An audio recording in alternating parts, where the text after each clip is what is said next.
ओम श्री परमात्मने नमः। अथ दशमोऽध्यायः। श्रीभगवानुवाच भूय एव महाबाहो शृणु मे परमं वचः यत्तेऽहं प्रीयमाणाय वक्ष्यामि हितकाम्यया न मे विदुः सुरगणाः प्रभों न महर्षयः अहमादिर्हि देवानां महर्षीणां च सर्वशः यो मां जमनादिं च वेत्ति लोकमहेश्वरम् असम्मूढः समर्थ्येषु सर्वपापैः प्रमुच्यते। बुद्धिर्ज्ञानमसम्मोहः क्षमा सत्यं दशः समः सुखं दुःखं भवो भावो भयं च भयमेव च अहिंसा समता तुष्टिस्तपोदानं यशो यशः भवन्ति भावा भूतानां मत्त एव पृथग्विधाः। महर्षयः सप्त पूर्वे चत्वारो मनवस्तथा मद्भावा मानसा जाता येषां लोक इमाः प्रजाः एतां विभूतिं योगं च मम यो वेत्ति तत्त्वतः सोऽविकम्पेन योगेन युज्यते नात्र संशयः। अहं सर्वस्य प्रभवो मत्तः सर्वं प्रवर्तते इति मत्वा भजन्ते मां बुधा भावसमन्विताः मच्चित्ता मद्गतप्राणा बोधयन्तः परस्परं कथयन्तश्च मां नित्यं तुष्यन्ति च रमन्ति च। तेषां सततयुक्तानां भजतां प्रीतिपूर्वकं ददामि बुद्धियोगं च पुनः तेषां सततयुक्तानां भजतां प्रीतिपूर्वकं ददामि बुद्धियोगं तं येन मामुपयान्ति ते। तेषामेवानुकम्पार्थम् अहमज्ञानजं तमः नाशयाम्यात्मभावस्थो ज्ञानदीपेन भास्वता। अर्जुन उवाच परब्रह्म परं धाम पवित्रं परमं भवान् पुरुषं शाश्वतं दिव्यम् आदिदेवमजं विभुम् आहुस्त्वां ऋषयः सर्वे देवर्षिर्नारदस्तथा असितो देवलो व्यासः स्वयं चैव ब्रवीषि मे सर्वमेतद्धृतं मन्ये यन्मां वदसि केशव न हि ते भगवन् व्यक्तिं विदुर्देवा न दानवाः स्वयमेवात्मनात्मानं वेत्थत्वं पुरुषोत्तम भूतभावन भूतेश देवदेव जगत्पते वक्तुमर्हस्य शेषेण दिव्या ह्यात्मविभूतयः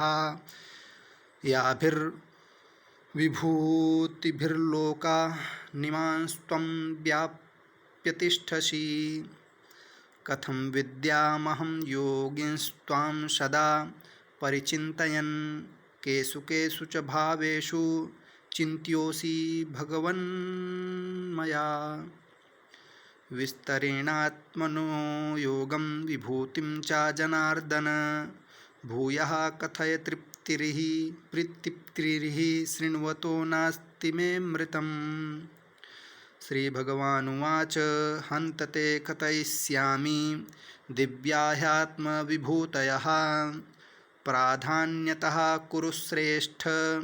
नास्त्यन्तो विस्तरस्य मे अहमात्मा गुडाकेश सर्वभूताशयस्थितिः अहमादिश्च मध्यं च भूतानामन्त एव च पुनः अहमात्मा गुडाकेश सर्वभूताशयस्थितः अहमादिश्च मध्यं च भूतानामन्त एव च आदित्यानामहं विष्णुर्ज्योतिषां रविरंशुमान् मरीचिर्मरुतामस्मि नक्षत्राणामहं शशी वेदानां सामवेदोऽस्मि देवानामस्मि वासवः पुनः वेदानां सामवेदोऽस्मि देवानामस्मि वासवः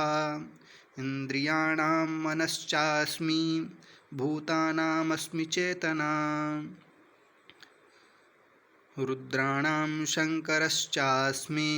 वित्तेषो यक्षरक्षसां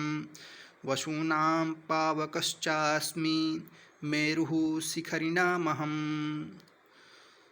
पुरोधशां च मुख्यं मां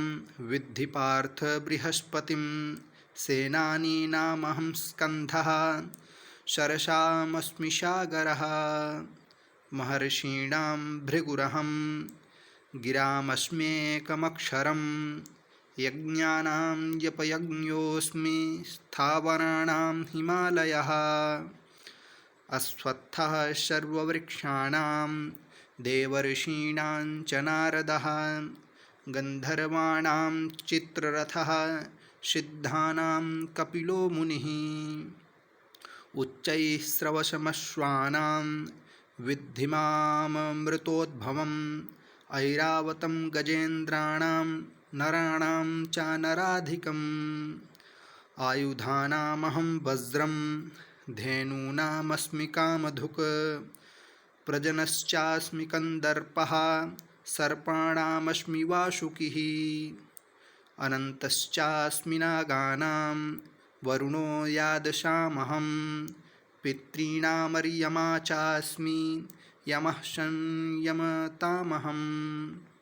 प्रह्लादश्चास्मि दैत्यानां कालः कलयतामहं पुनः प्रह्लादश्चास्मि दैत्यानां कालः कलयतामहं मृगाणां च मृगेन्द्रोऽहं वैनतेयश्च पक्षिणां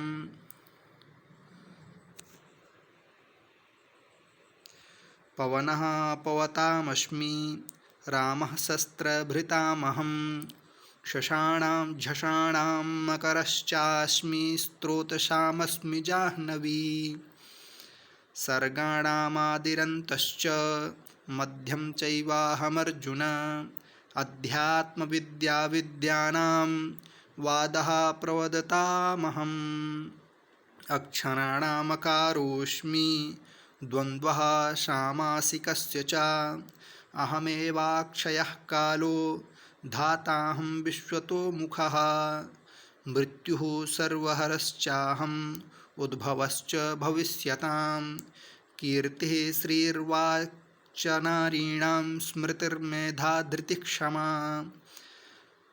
बृहत्साम तथा साम्नां गायत्री छन्दसामहं मासानां मार्गशीर्षोऽहं ऋतूनां कुसुमाकरः द्यूतं क्षलयतामस्मि तेजोस्तेजस्विनामहं जयोऽस्मि व्यवसायोऽस्मि सत्त्वं सत्त्ववतामहं वृष्णीनां वासुदेवोऽस्मि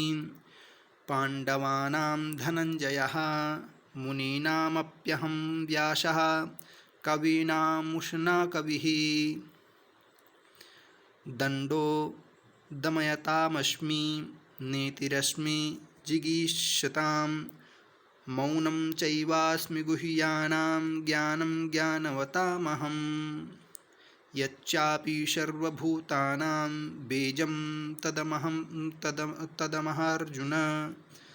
पुनः यच्चापि सर्वभूतानां बीजं तदहमर्जुन न तदस्ति विना यत्स्यान्मया भूतं चराचरं नान्तोऽस्ति मम दिव्यानां विभूतीनां परन्तप एष भूद्देशतः प्रोक्ता विभूतेर्विश्वतो मया यद्यद्विभूतिमत्सत्त्वं श्रीमदूर्जितमेव वा तत्तदेवावगच्छत्वं मम तेजोंससम्भवम् अथवा बहुनैतेन किं ज्ञानेन तवार्जुन विष्टभ्याहमिदं कृत्स्नमेकांशेन स्थितो जगत्। ॐ तत्सदिति श्रीमद्भगवद्गीतासूपनिषत्सु ब्रह्मविद्यायां योगशास्त्रे श्रीकृष्णार्जुनसंवादे विभूतियोगो नाम 10मोऽध्यायः। ॐ श्रीकृष्णार्पणमस्तु।